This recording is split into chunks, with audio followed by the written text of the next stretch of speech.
There are so many places to go and so many things to see on this crazy planet.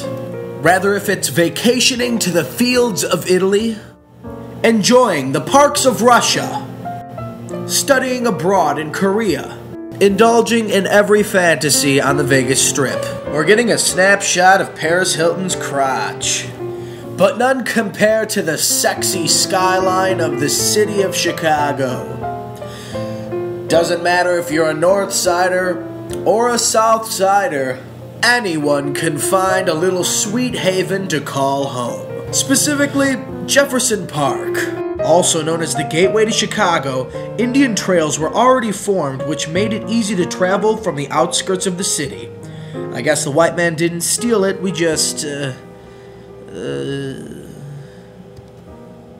Jefferson Park also pioneered what is known today as the Blue Line, which heads from O'Hare Airport all the way to the Chicago Loop. We spoke to CTA representatives for some information. Sure, we told you once, but I can tell you I just want to speak to the CEO of the CTA. We're gonna call you. One more time. We're gonna call police on your ass. Ma'am. So don't you be calling me up and just be bothering. Ma'am. I'm gonna hang up the phone. Ma'am. All I'm trying to do is just get a little bit of sleep. And I know what you're thinking. But what does this place mean to you? Well, it was where I was born. When my grandfather was exiled from his days as a pirate due to an incident with his peg leg and the captain's wife, he decided to clean up and head to a sweet little neighborhood. That's right, he took him and his family to a little place called Carter Lake, Iowa. They were very happy in Carter Lake, Iowa. And that's why people always ask, why did you leave Carter Lake, Iowa?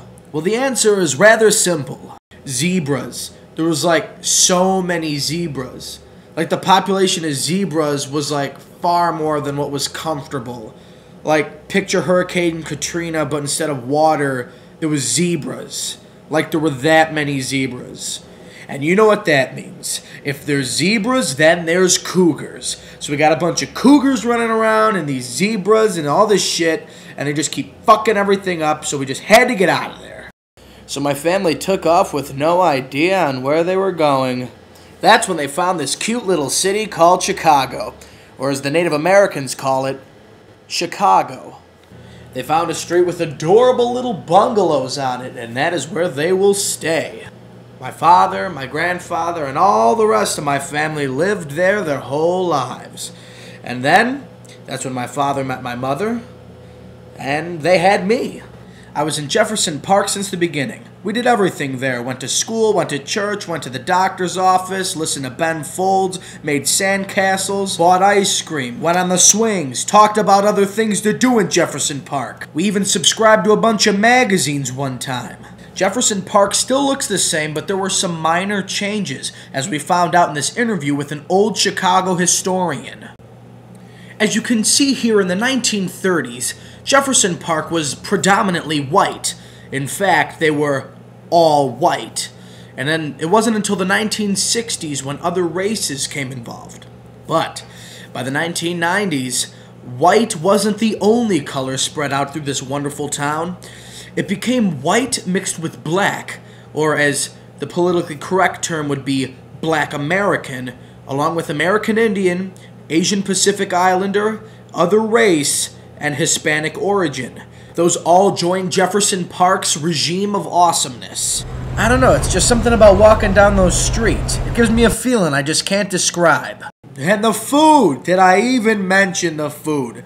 Best damn food in town. They got Franksville. Corn dogs that'll make you coitus. Mr. D's. Steak sandwiches that'll make you punch a man in the face. A super dog. It's really overpriced, but damn is it good. Parky's, Johnny's, Gene and Jude's, and that's Russell's, that's in Elmwood Park, but that's good too. I just love Jefferson Park so much, it's just, you have no idea. Look at that. It's a pig. It's just snooping around in the mud there. Pig? Go ahead, try and think of a better place than Jefferson Park. I could sit through this video again as long as I could think about eventually getting back to Jefferson Park. Did you think of one yet? Of course you didn't, because there isn't any other place you'd rather be. Doesn't matter if you're a man or a woman, if you work in an office, or you just like to dress up like Pikachu. Just look for the first star on the left, and straight on till morning, and you will find Jefferson Park.